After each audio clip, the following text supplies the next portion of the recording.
Hi, welcome. Thank you for being here. My name is Charlotte. I love colorful and sparkly makeup, and I'm super excited about today's video because I'm going to be building a BYOP custom palette from scratch. No duping, well, maybe a little bit of duping the vibes. We have some inspo, but it's been a good few months since I've done that. I've done a few dupe palettes recently, but I'm excited to just build something from scratch. I apologize if you can hear any background noise throughout this video. My neighbors started like leaf blowing or something like as soon as I was finally ready to sit down and film this. So I'm kind of continuing out of spite for my neighbors, and I'm kind of continuing because I'm losing the light and I have to.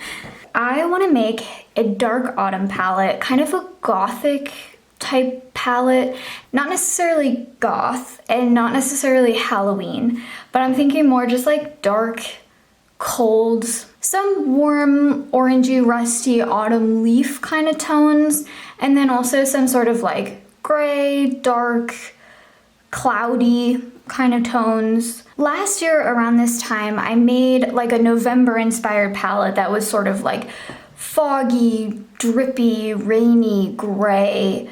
It was pretty much all cool tones. This definitely has something in common with that because I'm thinking about, yeah, like cloudy weather, gray weather, dusky, twilighty evening kind of vibes. But in this universe that I'm imagining, there's still some leaves on the trees. They're sort of like going from orange and red more to brown. But there's still some color there. There's still some warmth in the natural world, even though it's getting dark and cold. And another big source of inspiration for this palette is the Ensley Rain Underland palette. So I will put up a picture of that as well as any other palettes that I can think of that have been sort of circulating in my brain. But I was definitely struck by the way that the Underland palette sort of mixes in warm tones and cool tones and like dark kind of tealish tones with those sort of rusty reds. So I'm thinking definitely some grungy, deeper shimmers.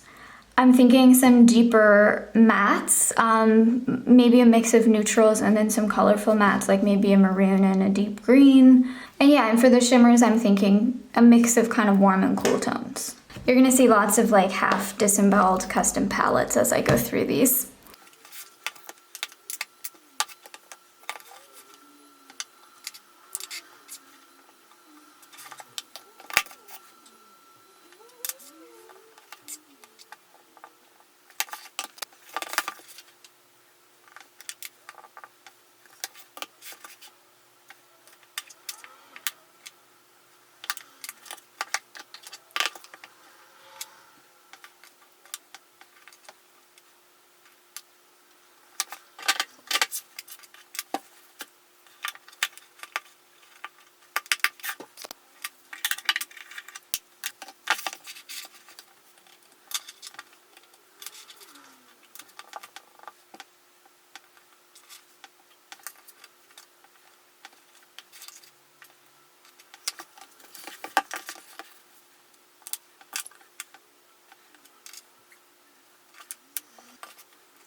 Okay, you're probably scared, but I actually did make a list this time of things that sort of came to mind when I was thinking about this color story. It's just a matter, I think, of like seeing how they play off each other and what feels right.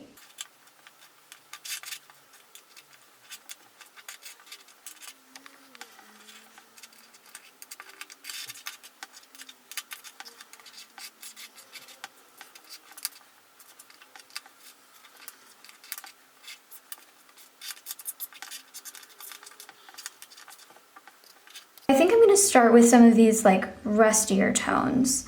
This is the Monarch from Looxi. It's like a rose gold copper. This is Second Skin from Glaminatrix from the Nearly Natural palette. more of a straightforward warm copper. The Monarch has a bit of a deeper base to it, I would say. It's more rosy. And then here, this is Raw from the Nearly Natural palette, and it's definitely got a bit of a rosy tone as well. Let me swatch it on this side. Yeah, probably the most pink. I added a little bit of light. And I think you can see here actually, yeah. So this middle shade, the Monarch, it has a bit of a gold flash, almost hinting at green. Looxi has a lot of rose gold to sort of golden green shades, and they're just sort of like different versions of each other, like at different depths with slightly different bases. It's really cool. I love them all. I think that one is kind of the most interesting of all of these. So that will go in the short list here. Moving on to these reds, I have two from Glam Shop. This one's called Na Ostro, a really rusty, like orangey red. This one's called Picantni. I know that means spicy. Yeah, those are very similar. Na Ostro is like a little bit shinier. The shimmer on it is like a bright red as opposed to more of a golden on the other shade. So I think that's why I always end up choosing Na Ostro instead. And then this shade is from the Beauty Bay Earthy palette. It's called Heat. It swatches horribly. I never really wear this. It's like a cool tone cherry red with a golden shimmer. But it's so hard pressed. I like the cool tone of this, but I think I can get that in maybe some of these multichromes I've pulled out. So I'm gonna put this one away because the texture's not really there. And then when it comes to these, I'm leaning toward Na Ostro. Okay, so I re-swatched those so we can see how other things play off of them. Let's move on to some blue-green shades. I'm pretty sure I want to keep this shade in the palette. This is Wit from the Beauty Bay Earthy palette. And it's a super interesting texture. It's almost like a matte shade that has a shimmer sitting on top of it. Like if you know the formula of Urban Decay Space Cowboy, it reminds me of that, although it's not as sparkly. But there's something about that shadow where it's like the sparkles aren't really like all incorporated. And I do like that for like deepening the outer corner. So I like how those are looking together so far. They kind of are capturing that vibe I'm looking for. Crisp from the Glamlite Dirty Martini palette. Beautiful. And Frost from the Beauty Bay Earthy palette. I always have such a hard time choosing between those two. Right now I'm definitely leaning toward Crisp. And then this is Looxi Nightfall, which is one of my favorite eyeshadows.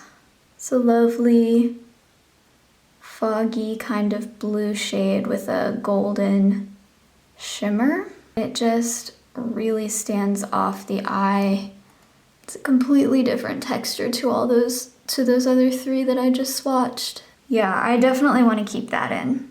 Cool. Well, I think I'm gonna get rid of Frost and leave the others in for now. We will see if there's room for all three of these other ones because obviously they are doing different things, I think. Okay, I want to swatch some of these taupey neutral shades. This is the truest taupe I have. This is Komodo from Glaminatrix. And that's really a beautiful eyeshadow, but it's very silvery. I don't know, I feel like this palette so far has more gold than it does silver, so I'm not sure about that one. This guy is Vengeful Spirit from the Glamlite Ghostface palette. And it's more of a purple based taupe. It has more warmth to it, I would say, and like a little bit of a warm shimmer. I don't even know if this is a taupe, but I just put this in this category. This is the shade, I want to say it's called Lightheartedness. It's from the Oden's Eye Stone and Rock palette. It's like sort of an off gold. Nice. It's a very brownish, bronzy kind of gold. It's like an antique gold. It's not super, super shiny, I wouldn't say, but it's got sparkle particles in it. Let me add this to the mix here in this category. This is called Palm, and it's a cool toned gold from the Beauty Bay Earthy palette. I like pulling it out for color stories like this. Gets a little harder to show when it gets down that far on my wrist, but I do like that in conjunction with everything else. But I do think that these two golden shades are actually fulfilling a similar role. Right now I'm more attracted to Palm. It sort of stands out a little bit more, adds more brightness, but it has a little bit of depth in the base as well, so I feel like it just adds a little more than this one does. And I'm definitely preferring Vengeful Spirit. Yeah, so I think I'm gonna pull out Vengeful Spirit and put these two guys away, even though they're both beautiful eyeshadows. Let me move some of these mattes out of the way because I'm not gonna deal with those quite yet.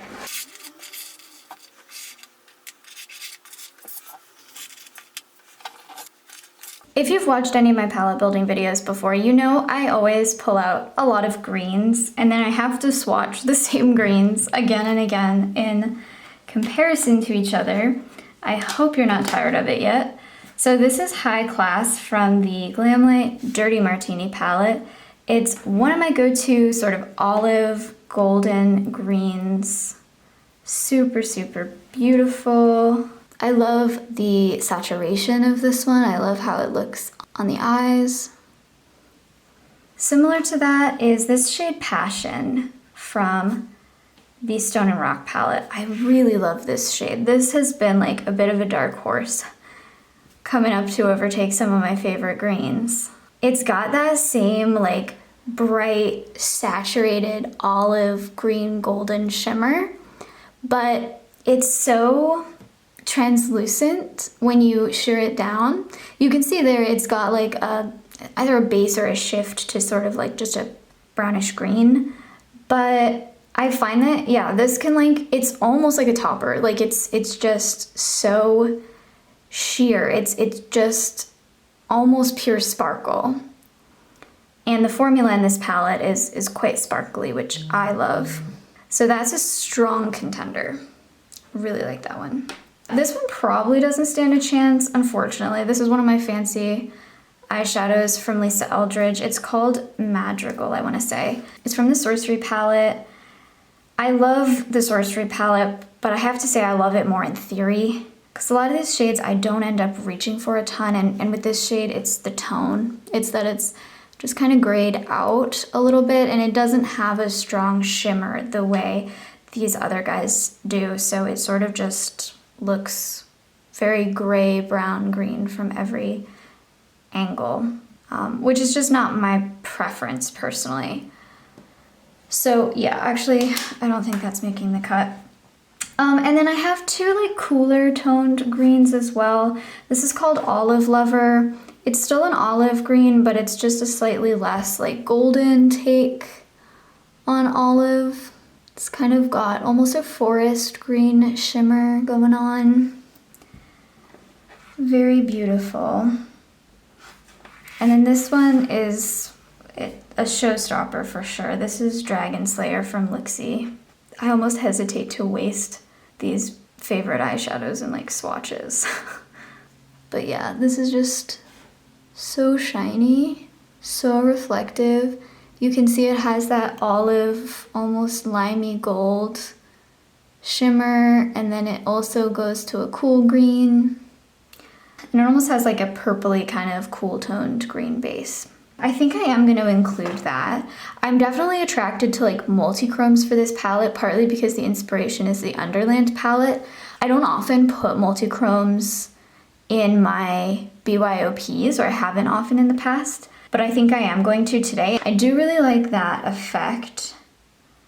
And then out of these, I'm definitely leaning toward Passion. Olive Lover is doing a different thing, so I think I'm going to put it aside here as well with the shortlist, but it might be that these two end up being too similar for the final palette. That was relatively painless. It's hard for me to choose between greens. The multichromes I have chosen and the inner corner shades I pulled out, they kind of depend on everything else. So I'd like to sort of swatch those in relation maybe to almost the full color story closer to the end. So what I'm gonna do first is swatch out these mattes. I wanted to have like a maroon type shade. I pulled the darkest matte from the ColourPop Main Squeeze palette. It's called Red Bottoms. And I like this as a maroon. Like, I know it's not maybe strictly a maroon. It looks more just like a blood red. I like this as a maroon because it doesn't go purple or pink. And I think it goes well with like those more true red shimmers. I also pulled out a deep yellow from DandylionsCo. This is called Dijon. It feels like the color of autumn leaves, but it's not that like super vibrant, pure yellow. It's like a little bit more of a dead yellow.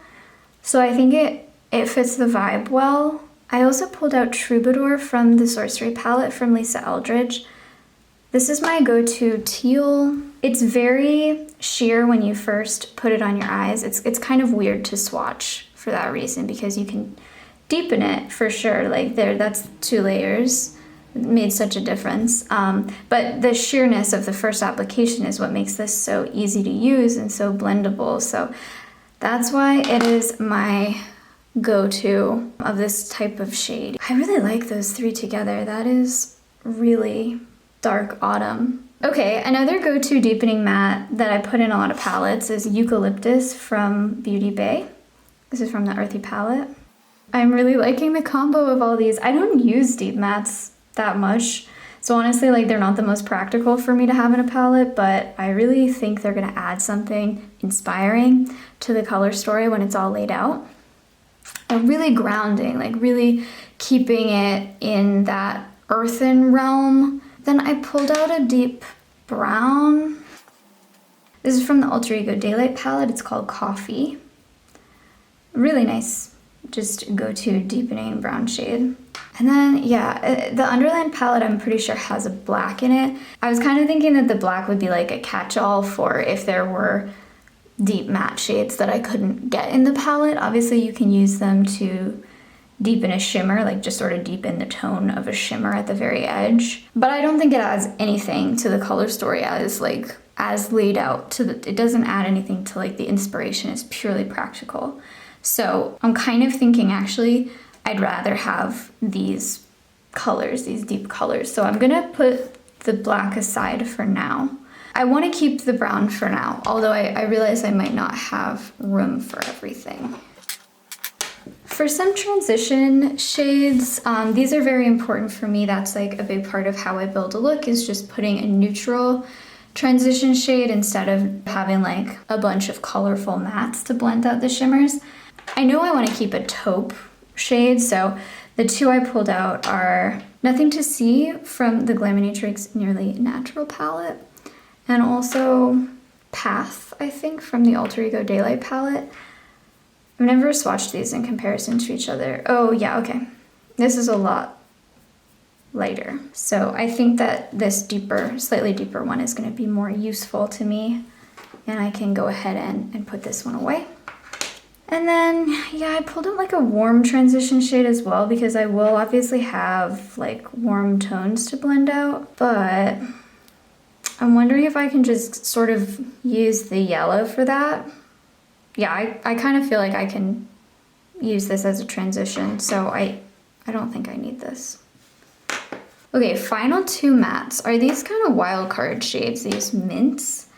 I would never have thought to add a light mint matte to this color story, but it is in the Inslee Rain Underland palette, and I don't know, I thought it looked kind of cool. I think, if I remember correctly, it's the only light matte shade in that palette, which is such an odd choice, I feel like, but I don't know, maybe they're coming from somewhere, like maybe it's actually useful with the tones that we're dealing with. This isn't strictly necessary, like if I were gonna blend out a teal, say, I could use this brown, but I think it could be cool. Those are similar, but this one is a little bit more pastel. This one's a little bit grayer, I guess, like a little bit more muted. By the way, this is ColourPop De Monte from the Meant to Be palette.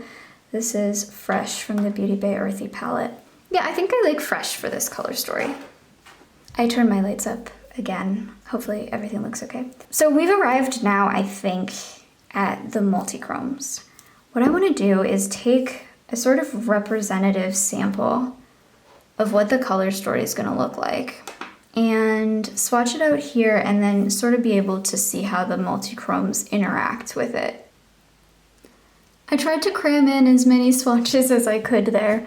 I don't know that it captures everything we have going on over there, but hopefully it gives us something. It doesn't look the most cohesive, certainly. Almost all the Multichromes I own shift either pink, pinky red, or orange. And this is because I am just a glutton for punishment, and I was searching for the perfect like cherry red shimmer in a multichrome, and I kept getting things that were like too orange or too pink, and so I would try another one and try and find that cherry red. I'm not sure that I've found it, but I'm starting to make peace with pink and orange. There's now a kid trampolining right outside my window, so that's really helping with the background noise. A few moments later. I'll start with the intentionally orange ones. This is Burnish Light from Cleona. Shifts between orange and bright green. Super autumnal shade. And then this is Mural, also from Cleona. Variations on those same shifts, but interestingly, even though they sort of shift between similar colors, they don't necessarily have the same thing going on at the same time under the same lighting. That one has more of a minty base, but it does shift to that bright green, and it's like a very spicy orange. I also pulled out Ferric from Cleona. This one is like a lot more muted. It does have orange, green, and like a sort of blush color, all sort of sitting over a pretty grayed out base. I also have Inferno from Shine by SD. This is that more leaning toward cherry red kind of multi-chrome that shifts green, as well as like orange, gold, one of those red-green multi-chromes. But you can see there that it has that really cool toned red that almost leans magenta. Actually, I do really like that. I do really like that in the context of this palette, like with this red, with this rose gold.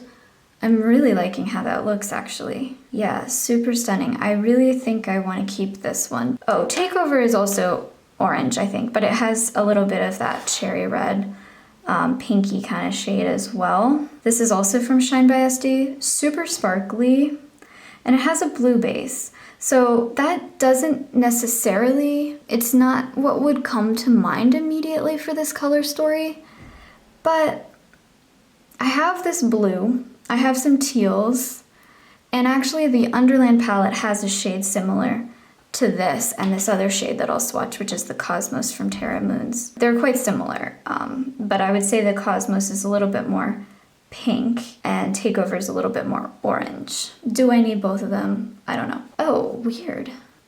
Yeah, it's the same thing I was describing before, where they have similar shifts, but they don't really show up in the same light. Like this one it's looking pure like green and blue and gold in this lighting that I have right now. But I know that it does shift to pink. That's so interesting. Okay, but Takeover is looking more enticing.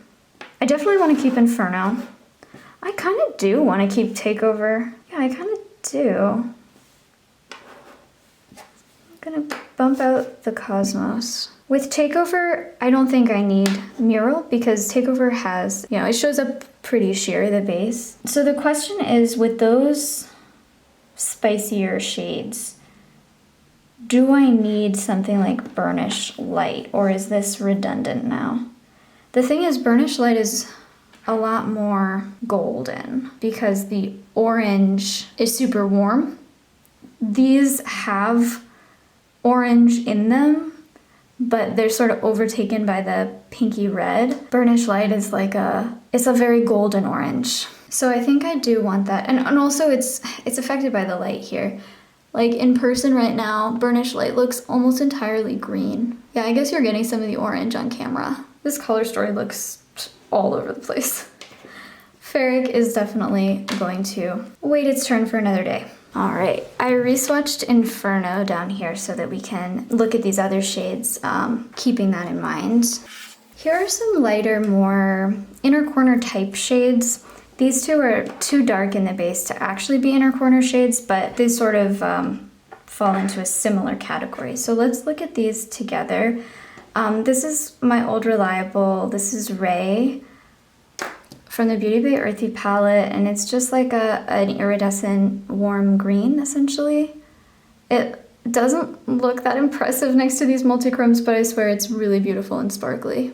This is Time Shift from Terra Moons, which has a similar, is similar in description to Ray. It's shifty, it's a multichrome, and it's more, stands out off the skin a bit more, as you can see here. The main difference with Time Shift is it's super gold. Let's swatch Splash from Looxi. Splash is also like a green gold, but I hope you can see there, it has a golden green, but it also has like a more true green, which would go nicely with this shade Dragonslayer. I'm leaning toward pulling out Splash. For that, I do want to add Fervor. This is from the Oden Stone and Rock palette, and it's just basically an iridescent minty teal. Super beautiful. I also pulled out silvers because I really want a silver in this palette, and I have two options. One is a true silver. This is Midnight Robe from the Glamlite Ghostface palette. This is really like a true silver. It's a nice sparkly formula. I think it's a really beautiful eyeshadow, but I'm thinking it might kind of stand out a little bit too much in this color story, whereas this more greenish off silver, it's like a little bit more earthy, a little bit more neutral. It's called Satellite. This is from the Beauty Bay Earthy palette, and it's really, yeah, another favorite. It's almost looking golden actually next to that true silver. Yeah, that's no contest for me. I think it's gotta be Satellite. And then why did I pull this out? I don't know. This is from the Glamlite Dirty Martini palette. It's called Gin. Does it go with this color story? Actually, I don't know. I think no. But something compelled me to put this on the list. It's definitely interesting. But yeah, it doesn't exactly scream dark autumn. I think I'm gonna leave it out. So this leaves me with 23 eyeshadows, which is unacceptable. That's such a weird number. I think I know right away I can get rid of Olive Lover. My full range of olive is sort of covered by these three other shades. Hi again, I'm back. It's been a few days and I think I've managed to narrow down the color story a bit. So I pulled out 4 shades. That leaves this as an 18 pan palette, which I think is pretty good. It's still large, but not as overwhelming. I did manage to let go of these 4 shades: Crisp, Fresh, Palm, and Cleona Burnish Light. Let's get this color story arranged in a palette.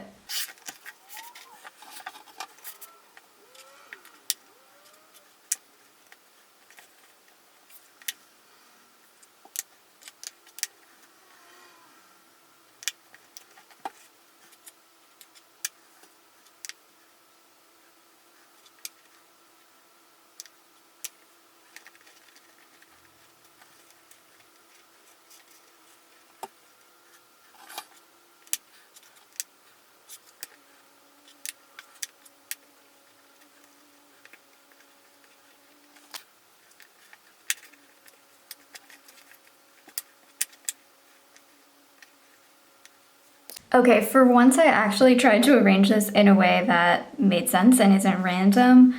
I have the teals and blues moving into the greens with some sort of like detour into yellow and orange right here.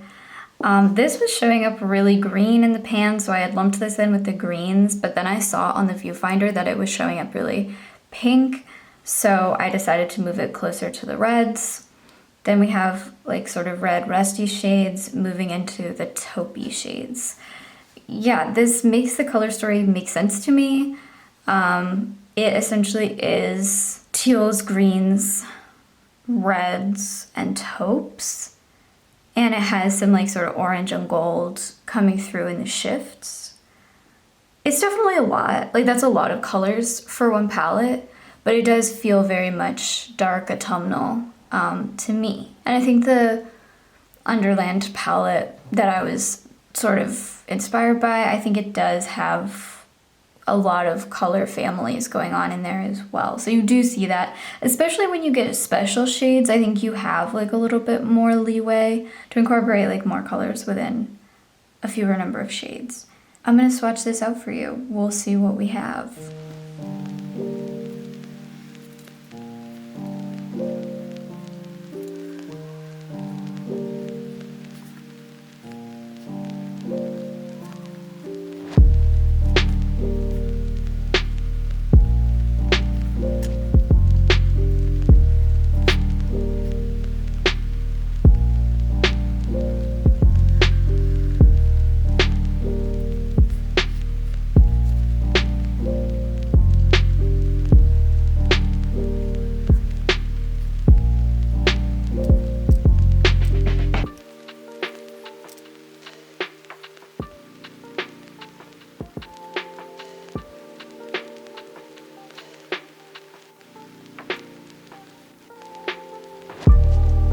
Well, for once I actually took up less space swatching than I intended to. That's literally unheard of.